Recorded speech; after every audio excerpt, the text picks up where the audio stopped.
Hey guys, welcome to Nerdtrash. I'm Anna, And I am Hannah. and today we're going to be discussing, well, mostly we're just going to be discussing nerdy things, but today in particular we're going to be talking about Carmilla and Harry Potter. Yes, that is true. Those are basically my main obsessions at this point, so. Yeah, Harry Potter long-standing, Carmilla pretty recent, but both Yeah, in I feel equal like. levels of intensity. Yeah, I feel like there are certain obsessions that I just have, like, really intensely for, like, a couple months' time and then move on. Mm. And then Harry Potter is just, like, constantly there. Harry Potter is what got me into obsessing over things. Well, I was gonna say that, but actually I think it might have been Lord of the Rings or Doctor Who for me. Nerd. Harry Potter was actually quite late on for me, actually. I don't know. Well, you were born like the month of the Battle of Hogwarts, so. I was born exactly 2 weeks after the Battle of Hogwarts, which makes me only about a month younger than Teddy Lupin. Boom, destiny. I'm the same age as the first book. Okay, wow.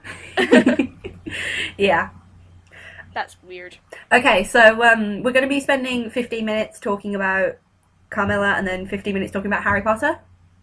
And so if you haven't watched Carmilla, although I totally recommend that you do, then Definitely watch Carmilla. yeah, then you can like skip ahead. And if you haven't read Harry Potter, what have you been doing with your life? But then you can skip that as well. But there will also be some information at the end. So yeah. I do suggest watching Carmilla and reading Harry Potter. And also just because even when we're not talking about them, we will probably reference them when we're talking about other stuff. Yeah. So Also, if we do mention something, like if we mention another like show or book or anything, then you can just assume that we recommend that you read them or watch them or anything because we love them to pieces and it would be in your best interest. Yeah, we're not really going to talk about something we don't like. So just assume if we talk about something, you should probably watch or read or listen to it. Mm-hmm. So, let's get started. yes, the first thing on the agenda is Carmilla, Season 2 predictions, because Season 1 is finished, we're in a hiatus for Season 2, and we're not exactly sure how long that's going to be, because And we've it's had some... spring. Yeah, I know, they said spring, it's technically spring, we've had some very vague tweets about it, but no exact release date, and a part of me is terrified that they're And a just part gonna... of me thinks they're going to Beyonce. Yeah, exactly, they're just gonna release it with no warning, and then, like, I don't know. I'm scared. What if I was out of the house when it happened? Are you out of the house at 5 p.m? Well, it's 5 p.m. EST. Yeah. Wait, no, It's like 10 p.m. Are you out of the 10 house p.m. at 10 p.m? What if I was asleep? You would be. I go to sleep really early. Sorry, I'm ill, by the way. Both of us have been ill recently, so if you hear any of us dying, that'll be what that is. Yeah. Or just fangirling over Carmilla. Either or. That too. So, What do you think is going to happen in Series 2, Hannah? okay, well, it ended with, obviously, Holstein kissing, and then they went on the run, so I'm assuming Season 2 is going to be them returning back to Silas, because I feel like it has to be set in Silas. Yeah.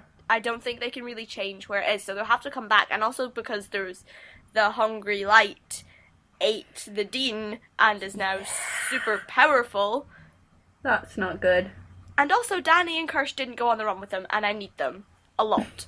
So somehow I don't think like Danny and Kirsch would have been with them at that point in time because like obviously they had to go on the run because Carmilla decided to eat someone. Yeah. So Danny and Kirsch might not have been there. They might not have associated with them at that point. Just like, we'll hold down the fort here, guys. Just go.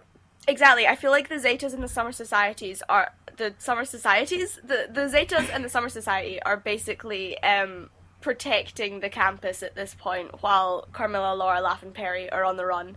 Yeah. And they just like have like their pitchforks or whatever because there's something about zombies. And the Lustwig building. The Lustig building. Yeah, that's the thing. Is every time there's like the Alchemy Club had the spores. And then, like, the spores turn people into zombies who tried to burn down the Lustig, and nobody seems to pick up on that fact. But then, Carmilla's mother was like, you fools, zombies. So I'm pretty sure, like, the vampires were giving a sacrifice to the light to appease it, to stop it from murdering tons of other people. Yeah. So really the vampires are like Dumbledore. yeah, exactly. Kind of dicks, but technically on the good side, maybe. Yeah. I don't know. To be fair, all of my predictions for series 2, like, I have it written down in my notes. I don't care about the plot. I just love these characters so much. Yeah. Yeah, same. Like, I bet the plot is going to be fantastic because series 1 was amazing. Yeah. But please tell me my babies are okay. Although, I am kind of scared because on Tumblr, Steph and Ellen have started trolling hardcore, and I'm terrified. I'm so scared. But, yeah, it's like, I don't, it's not that I don't care what happens, plot-wise. Like, I do care, obviously. Just anything could happen and I would watch it. Yeah, exactly. I don't have any specific predictions for that. I have predictions for, like, character dynamics and how they're going to interact with each other. Yeah, most important character, by the way, to be introduced in Series 2. Kevin the Cactus. Kevin. Yes.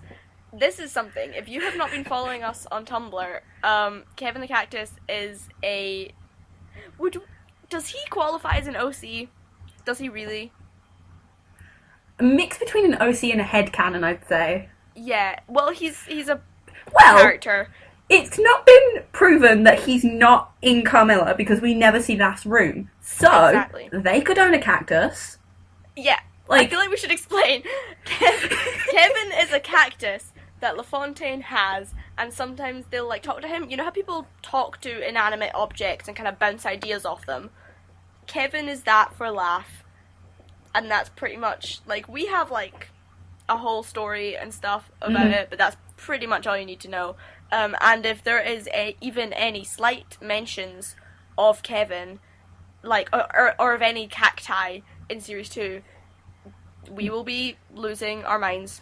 Literally, if we continue on with this, that episode of Nerdtrash will just be us going, ah! That's true. Yes, so if that happens in Season 2, that would be fabulous. Also, a lot of Holstein cuteness. Yes, please, domestic Holstein, please. Yes, pretty much. Like, they're finally together, and I'm like, there's a lot more ways to, like, plot and make interesting characters than to just have trouble in relationships. So I kind of want them to stay happy in a relationship sense. Yeah. And then have to deal with all of the other crap that's happening instead of that.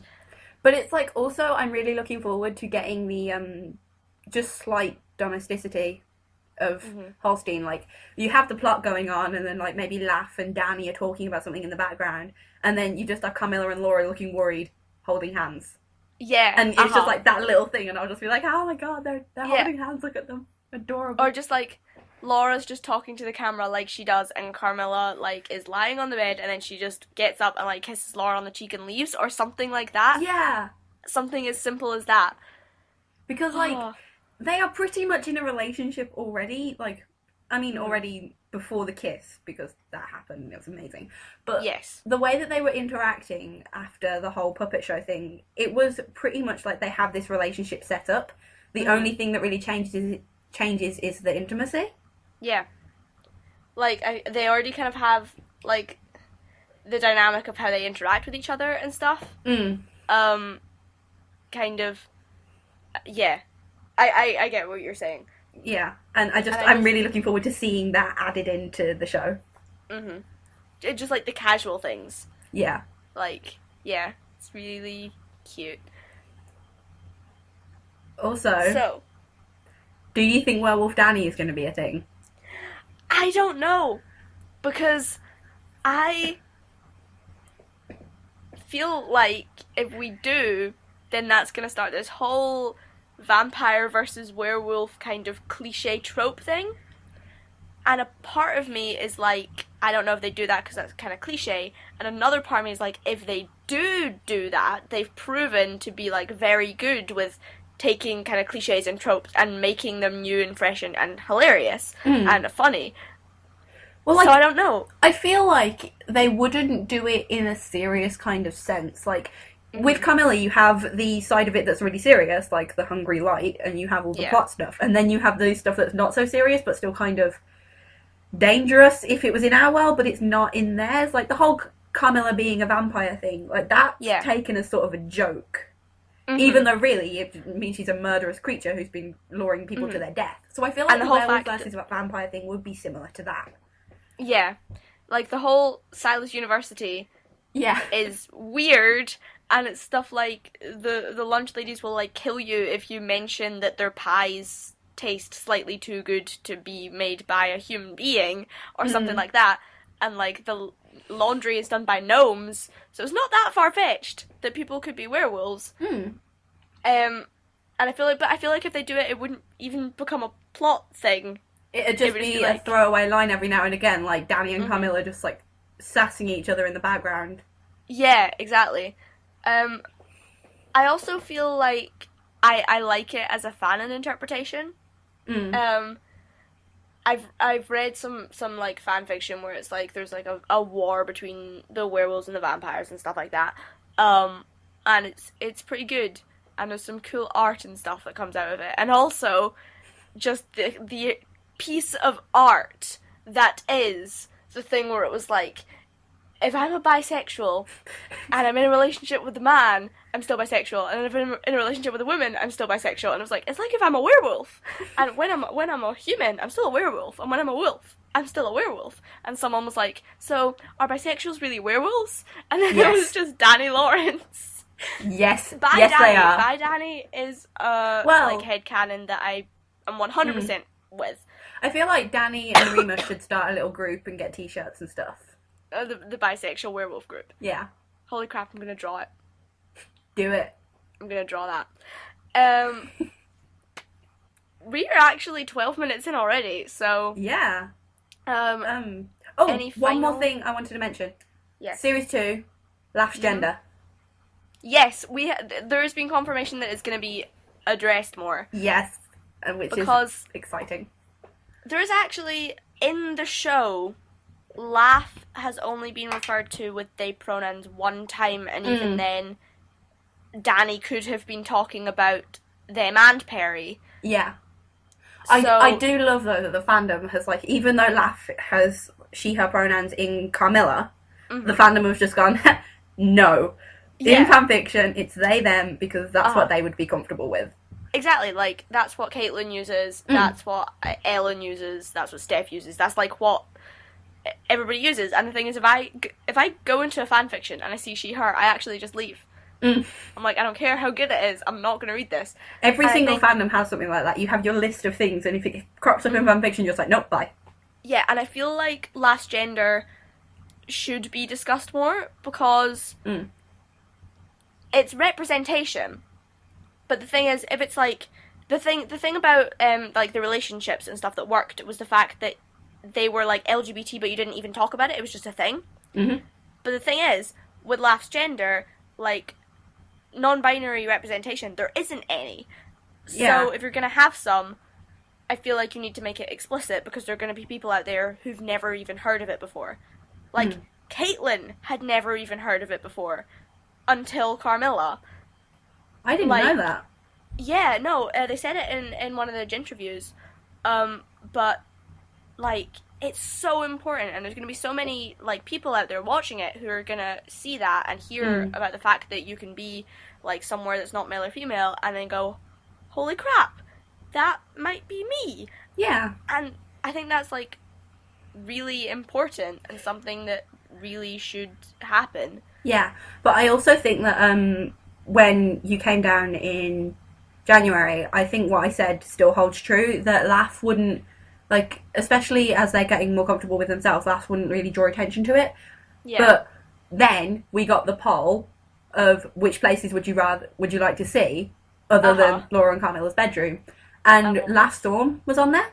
Yeah. So I feel like with Series 2, we're going to go around into different dorms, and I think I've said this to you before, I think that this threat is going to become such a huge thing that they're going to have to keep tabs on each other and know, like, if you are in your room and if you're, like, missing or something, so that people can come and save you. So I feel like we're going to get a camera in Last Storm, and then there I feel like we're going to get a conversation between Laugh and Perry about Laugh's gender, because obviously Perry is not very accepting of the whole thing. So I feel like if they're going to go down that route, that Laugh wouldn't bring it up in front of everyone, because they just wouldn't want to bring attention to it when the world's in danger.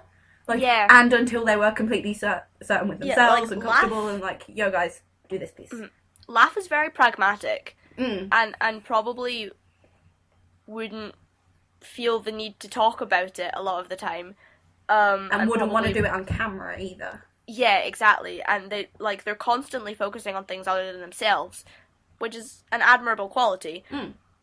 But yeah, like you said, I think if we're going to get any development on that, it's either not going to come from Laugh, it could be Laura, like, defending them, or it's going to be in the safety of their own dorm, in a conversation in privacy with Perry or something like that. Yeah. So I feel like there is real potential for this to happen, and I'm very excited to see the way that they do it. Yes, I need that air cleared before I can ship LaFerry, I'm sorry. Okay, so... Harry Potter now. Well, actually, we have some business to attend to in between the two topics. Yes. So, my favourite segment. Yes. This segment is dedicated to Hannah. Because Hannah is known for having many dead gay sons.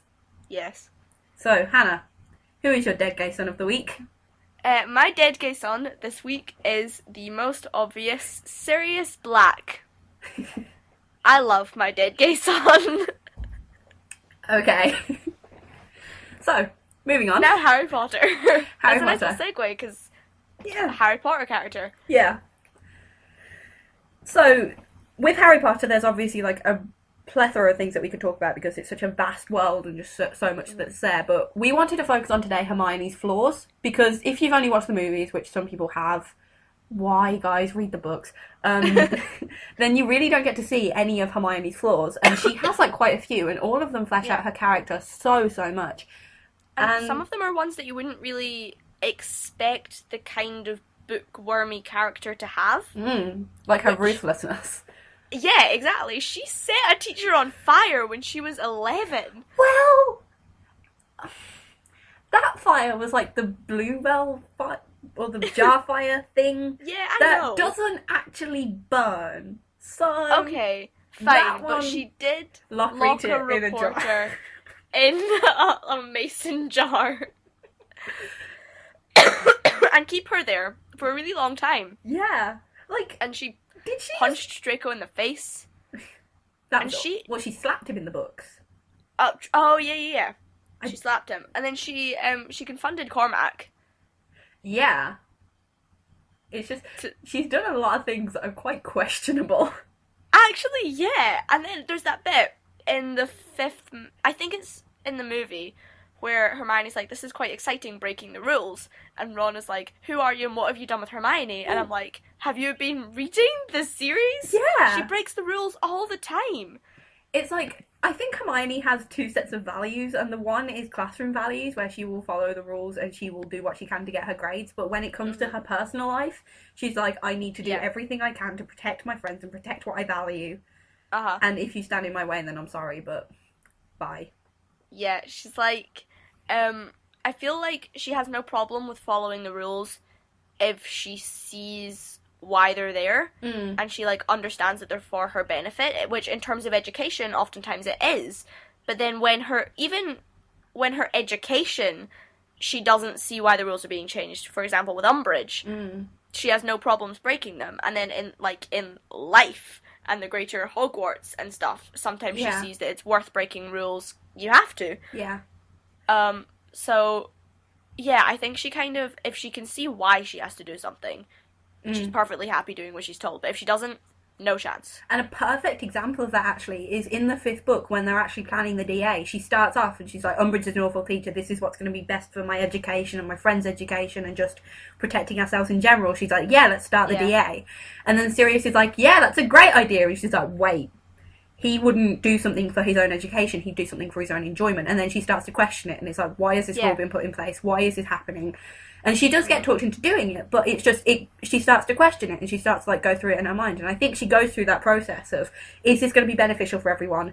Is it just for our own enjoyment? Are we just being rebellious for the sake of being rebellious? No, this is going to help us all, let's do this. Yeah, I think the DA, it kind of started out as a, we don't want to fail our exams, and then it ended up as a, we don't want to end up murdered. Yeah. Like, it started off as a study group, and then it moved into, actually, these skills are gonna basically save our lives. And also, I have heard in real life schooling situations of people who, when they thought their teacher didn't do a good enough job, got together to teach themselves. Yeah.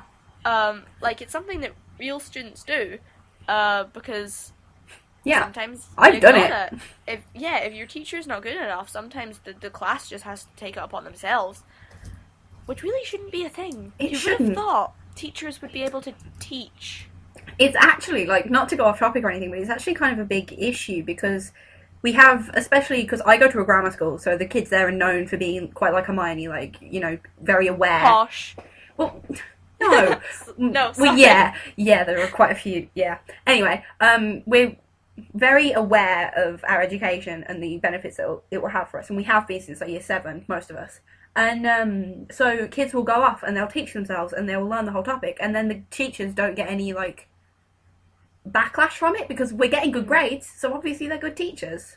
Yeah, I know. Digression, but important point. Yes.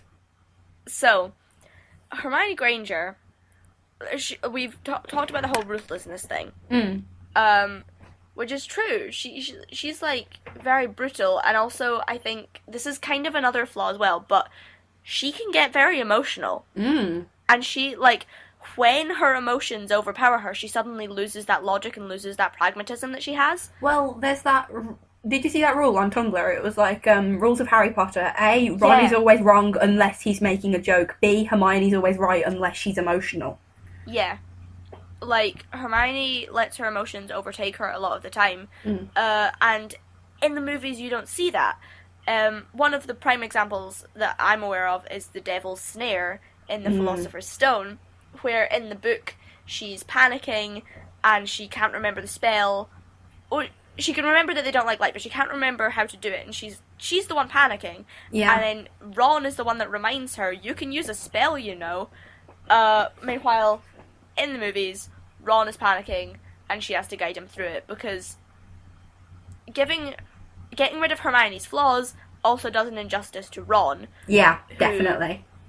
Who, like, is given all of Hermione's bad points, basically. Whereas in the books, Ron is often shown to be very cool and collected under pressure. Well, and actually probably works better with it. Yeah. A way that they also work really well, and another thing, I wouldn't call it a flaw of Hermione's, but definitely something that the movies make her to be perfect in when she's really not, is the awareness of the wizarding world. Like, Ron has grown up in this world, and so it makes sense for him to know everything that, well, not everything, but the social expectations of the wizarding world. Yeah. And then in the movies, he's like himself with every other subject. He just doesn't know anything, and Hermione's like, this is what a mudblood is, and excuse my language, and and that never made sense to me. Even as like a 5-year-old watching the second movie to the first time, it never made sense to me as to why Hermione would know what that slur meant. I know. Like, even if she did reading and she read a book that said mudblood was a slur, she wouldn't have that kind of emotional reaction because she hadn't grown up with it being hurled at her or anything. Meanwhile, Ron, who had obviously never been called it because he was a pureblood, would still know the kind of, like, connotations, extreme emotional, like, trigger for it. And I think the thing about Ron as well is he has the kind of, like you said, the social aspect of it. He understands kind of how the wizarding world works, how people interact with each other, in terms of the house elves, which is a flaw of Ron's, to be honest, because he's very kind of accepting that's how the way things are. Well, I think Harry Potter brings a lot of that into perspective as well. Like, Hermione and Harry are new to this world, and so they enter it and they're like, wait, this is wrong. And then it's that whole Ron going, no, it's how we've always done it. And that's always the most dangerous phrase in any society. Like, just because it's how you've always done it doesn't necessarily mean it's right. And I think that's how it really shows the flaws of the wizarding world through Hermione and Harry's perspective. Because they've got new eyes on the whole thing, which brings up the whole SPEW debate. The SPEW thing, like, that entire thing was missing from the films, and a part of me gets it because it wasn't important to the plot, and they could do without it, but its characterization and its world building and it's important. You don't even need to really include understand it. the whole thing. Like, I get why it was completely cut out, because it can be considered quite boring. It's like admin, it's like all that kind of thing. It's like, meh. Yeah. Hermione knits hats in the Gryffindor common room. You don't really need that. But it doesn't mean that it should be cut out completely. You can put in a throwaway line, like Hermione going, I don't like the way house elves are treated. You don't have to cut it out completely. Because the thing is, not only did that cut out an entire important aspect of Hermione's character with her kind of savior complex, but it also just cut out any discussion on the house elves at all. So the only time house elves are mentioned then, if you only watch the films, is the second one. And other than you feeling sorry for Dobby, there's never any kind of, hold up, maybe it's wrong to have an entire race of people who are servants for other people. Well, also, I think the progression in the books with house elves, we're kind of digressing, but again, it's important, is really well done, because we start with Dobby, and we're like, oh, that's awful, but he belongs to the Malfoys, so they probably mistreat him. And then we get to the fourth book, where it's like, wait, all of them live their lives like this, this is wrong. And then we get to the fifth book, where it's like proper Hermione is still fighting, and it's like, geez, will anyone listen? And then we get to the seventh book, where Ron's like, wait a minute, we need to save these house elves, they have lives too, and Dobby dies, which is really symbolic of that, and it's really important, and it progresses nicely, and the movies skip out that entire middle chunk of house elfness, and it's really sad. Because it's almost, with that, like you were saying, you kind of assume it's because, oh, we only feel sorry for Dobby because he's with the Malfoys who are bad people. It kind of starts a dangerous dialogue of, like, I'm sure the ones that are being oppressed by nice people are okay. Yeah. Kind of. And I feel like... It's an us and them situation. And you didn't even have to include the SPEW arc, but you could have had Winky being horribly mistreated by Barty Crouch. Winky was so important. Or Hokey. Well, they didn't even include that entire memory. Yeah. But still. And I still can't even remember her name. I keep calling her Hepatitis B. Hepzibah Smith. That's the one. And I think she's related to Zachariah Smith, which means that Zachariah Smith is the direct descendant of Helga Hufflepuff. Ooh! Even though he's a giant... Yeah, I never noticed that. I mean, the only house elf that we see other than Dobby is Creature, and Creature again is horrifically unlikable in the films. And again, we're taught to hate the Black family because obviously Sirius had a really bad time there. And so even though we get Regulus's story, we don't really get the depth of it.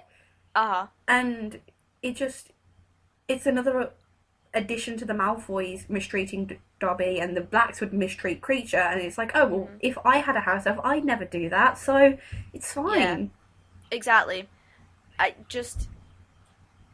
We're off topic, but I feel like this is something we need to talk about, because the house elves are a really important social commentary, and it's also... It relates to Hermione quite directly.